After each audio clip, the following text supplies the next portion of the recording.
School service কমিশনের group D এবং group C পদে তোমরা যারা চাকরি পেতে চলেছো তোমাদের জন্য আজকের ভিডিওটি হতে চলেছে খুবই ইন্টারেস্টিং।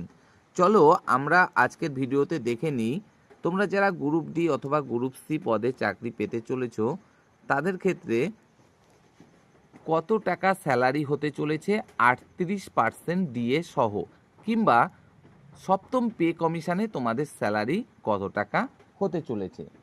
প্রথমে আমরা গ্রুপ ডির ক্ষেত্রে চলো দেখে নেওয়ার চেষ্টা করি।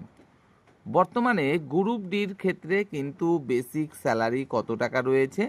বেসিক স্যালারি রয়েছে 17,000 টাকা। এইচআরএ অর্থাৎ ঘর ভাড়া বাবদ কত টাকা করে তোমরা পেয়ে যাবে? যে বেসিক স্যালারি 17,000 টাকা রয়েছে তার 12% অর্থাৎ 12% তোমরা ঘর ভাড়া বাবদ পাবে, অর্থাৎ 2,040 টাকা আরও তোমরা ঘর ভাড়া বাবদ পেয়ে যাবে। আর ডিএ যদি 38% হয়, যেটা কিনা অক্টোবর মাসে হতে চলেছে, সেক্ষেত্রে ওই যে তোমার 17,000 টাকা বেসিক স্যালারি তার আরও 38% অর্থাৎ 6,460 টাকা, এটা তোমরা পেয়ে যাবে ডিএ বাবদ। আর তোমার মেডিকেল অর্থাৎ চিকিৎসা খরচ বাবদ তুমি প্রতি মাসে কত টাকা পেয়ে যাবে? পাবে প্রতি মাসে 500 টাকা। তাহলে তুমি বেসিক স্যালারি পাচ্ছ 17,000, সেটা তো পাচ্ছই, তার সাথে ঘর ভাড়া বাবদ আরও 2,040 টাকা পাচ্ছ, তার সাথে 38% ডিএ পাচ্ছ, যেটা কিনা দাঁড়াচ্ছে 6,460 টাকা, তার সাথে চিকিৎসা খরচ বাবদ আরও 500 টাকা তুমি পেয়ে যাচ্ছ। তাহলে মোট কত টাকা তুমি পাচ্ছ একজন গ্রুপ ডি কর্মচারী হিসাবে? 26,000 টাকা। তাহলে আমরা দেখতে পাচ্ছি পশ্চিমবঙ্গের স্কুল সার্ভিস কমিশনের একজন গ্রুপ ডি কর্মচারী শুরুতে 38% ডিএ সহ কত টাকা স্যালারি পাচ্ছে? 26,000 টাকা। তবে এই পুরো 26,000 টাকাই দিয়ে তুমি হ্যান্ড ক্যাশ হিসাবে পেয়ে যাবে তেমনটা কিন্তু নয়, অর্থাৎ হাতে তুমি পুরো 26,000 টাকাটা পাবে না। তোমার যে সার্ভিস ট্যাক্স সেটা রয়েছে, সেটা কাটবে, ওই 100 থেকে 150 টাকা মতো কাটবে। তার সাথে পিএফ, যেটা কিনা প্রথম 1 বছর কাটা হয় না, 1 বছর চাকরি হয়ে যাওয়ার পর থেকে পিএফটা কাটা শুরু হবে।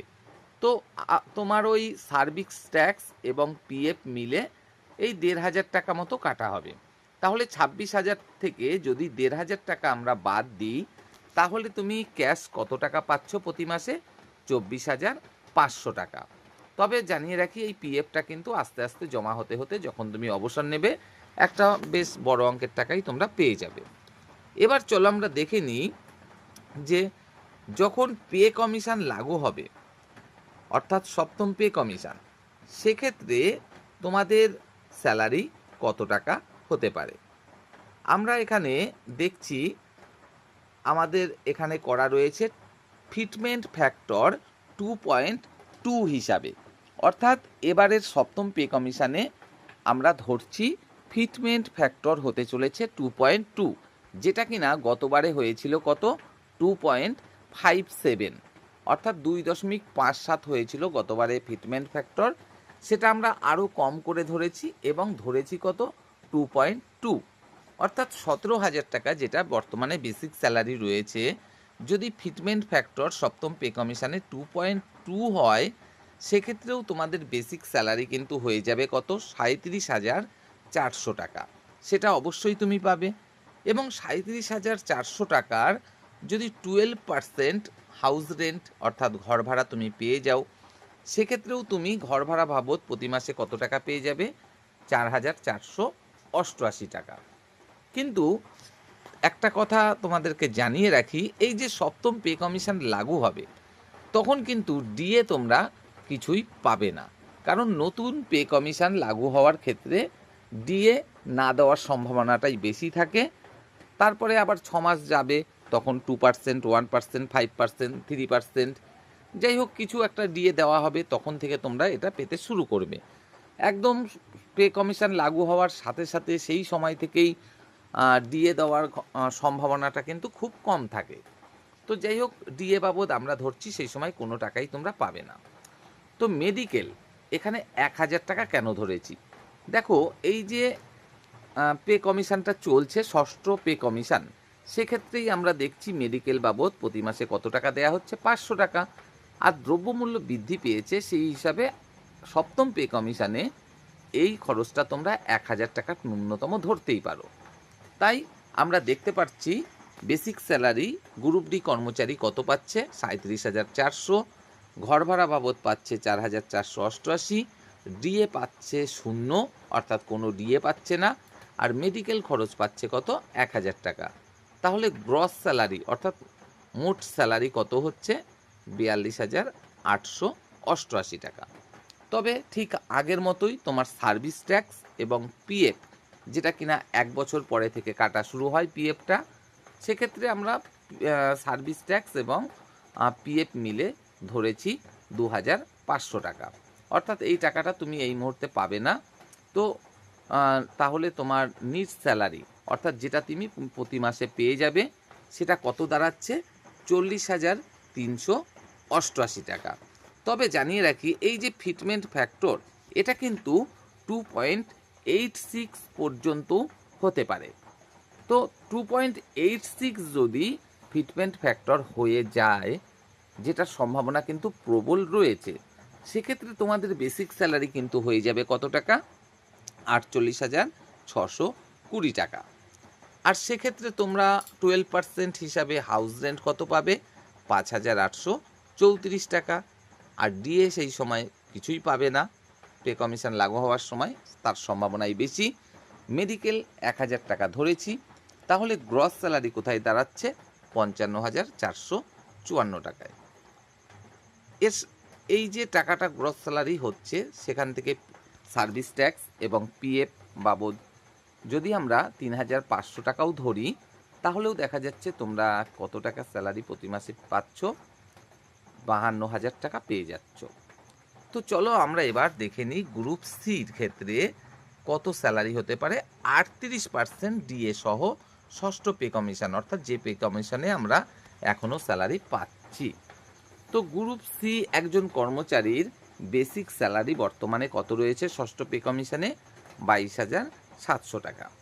তো 22,700 টাকা তোমরা তো অবশ্যই পাবে। তাছাড়া এইচআরএ অর্থাৎ হাউস রেন্ট, সেটা 12% রয়েছে বর্তমানে। হাউস রেন্ট 22,700 টাকা, 12%, অর্থাৎ কত টাকা পাবে, 2,724 টাকা। এছাড়া ডিএ যদি 38% অক্টোবর থেকে চালু হয়, সেক্ষেত্রে ডিএ বাবদ কত টাকা পেয়ে যাবে, 22,700 টাকার 38%, অর্থাৎ 8,626 টাকা। এছাড়া মেডিকেল বর্তমানে প্রতি মাসে কত টাকা দেয়া হয়, 500 টাকা হিসাবে। তাহলে গ্রস স্যালারি কত দাঁড়াচ্ছে, বেসিক 22,700, তার সাথে এইচআরএ 2,724, তার সাথে ডিএ 8,626 এবং মেডিকেল 500, তাহলে গ্রস দাঁড়াচ্ছে 34,550 টাকা। অবশ্যই সার্ভিস ট্যাক্স এবং পিএফ আমরা ধরেছি এখানে 2,000 টাকা, মানে সার্ভিস ট্যাক্স খুবই সামান্য কাটে, এই 100-150 টাকা কাটবে, এবং পিএফ মিলে আমরা 2,000 টাকা ধরেছি গড়ে। তাহলে প্রতি মাসে তুমি ক্যাশ কত টাকা পাচ্ছ স্যালারি হিসাবে, 32,550 টাকা। চলো আমরা দেখে নিই সপ্তম পে কমিশন যখন লাগু হতে চলেছে তোমাদের স্যালারি সেক্ষেত্রে সর্বনিম্ন কত হতে পারে। আমরা ফিটমেন্ট ফ্যাক্টর ধরছি 2.2, অর্থাৎ 22,700 টাকা যে বেসিক স্যালারিটা বর্তমানে গ্রুপ সি কর্মচারীর ক্ষেত্রে রয়েছে, সেটা 2.2 ফিটমেন্ট ফ্যাক্টর হিসাবে দাঁড়াচ্ছে কত, 49,940 টাকা। এটা অবশ্যই তোমরা পাবে। এছাড়া হাউস রেন্ট 12% যদি দেয়া হয়, তাহলে 49,940 টাকা 12% হাউস রেন্ট হিসাবে তোমরা পেয়ে যাবে 5,992 টাকা। কিন্তু ডিএ সে সময় আমরা ধরে নিচ্ছি প্রথম যখন পে কমিশন লাগু হবে সে সময় কিছুই দেয়া হবে না, তাই ডিএ বাবদ কিছুই পাচ্ছ না। আর মেডিকেল বাবদ তোমরা আশা করতে পারো সপ্তম পে কমিশনে অবশ্যই 1,000 টাকা ন্যূনতম হতে চলেছে। সেক্ষেত্রে তোমাদের গ্রস স্যালারি কত দাঁড়াতে পারে, গ্রস স্যালারি দাঁড়াতে পারে 56,932 টাকা। অবশ্যই সার্ভিস ট্যাক্স তোমাকে দিতে হবে কিছু টাকা, তার সাথে পিএফ কাটাও শুরু হবে 1 বছর পর থেকে। সেক্ষেত্রে তোমরা নিট স্যালারি অর্থাৎ হাতে কত টাকা পাবে? ৫৪,৯৩২ টাকা। এবার যদি এটা কপাল ভালো হয় এবং 2.86 পর্যন্ত ফিটমেন্ট ফ্যাক্টর হয়ে যায়, যেটা কিনা অবশ্যই সম্ভাবনা রয়েছে এবং প্রবল সম্ভাবনা রয়েছে, তো সেক্ষেত্রে তোমাদের বেসিক স্যালারি কত টাকা গিয়ে দাঁড়াবে? বেসিক স্যালারি দাঁড়াবে 22,700 2.86 অর্থাৎ 64,922 টাকা। হাউস রেন্ট 12% হিসাবে সেক্ষেত্রে তোমরা কত টাকা পাবে? 7,790 টাকা। ডিএ তোমরা কিছুই পাবে না এবং মেডিকেল, যেটা আমরা বারংবার বলছি, 1,000 টাকা ন্যূনতম কিন্তু হতে পারে, কারণ ষষ্ঠ পে কমিশনে মেডিকেল বাবদ প্রতি মাসে 500 টাকা পাওয়া যায়, যেটা কিনা অবশ্যই সপ্তম পে কমিশনে কিন্তু 1,000 টাকা ন্যূনতম হতে চলেছে, কারণ দ্রব্যমূল্য বৃদ্ধি পেয়েছে, স্বাভাবিকভাবেই চিকিৎসার খরচও বেড়ে গেছে আগের তুলনায়। তো সেক্ষেত্রে মেডিকেল বাবদ তোমরা 1,000 টাকা কিন্তু ধরতেই পারো। তাহলে তোমাদের গ্রস স্যালারি কত হতে পারে? 73K 712 অর্থাৎ 73,712 টাকা। পি ট্যাক্স বা সার্ভিস ট্যাক্স তোমাদের কেটে নেওয়া হবে সামান্য কিছু টাকা, তার সাথে পিএফ অবশ্যই কাটা হবে। সম্মিলিতভাবে আমরা 4,000 টাকা ধরেছি, তাহলেও নিট স্যালারি তোমরা পেতে চলেছো কত? 69,712 টাকা। তো আমরা আশা রাখবো এই যে 2.86 ফিটমেন্ট ফ্যাক্টর আমরা ধরলাম, এই হিসাবেই যেন অন্ততপক্ষে 7 পে কমিশনে ন্যূনতম স্যালারি হয় বা বেসিক স্যালারি হয়।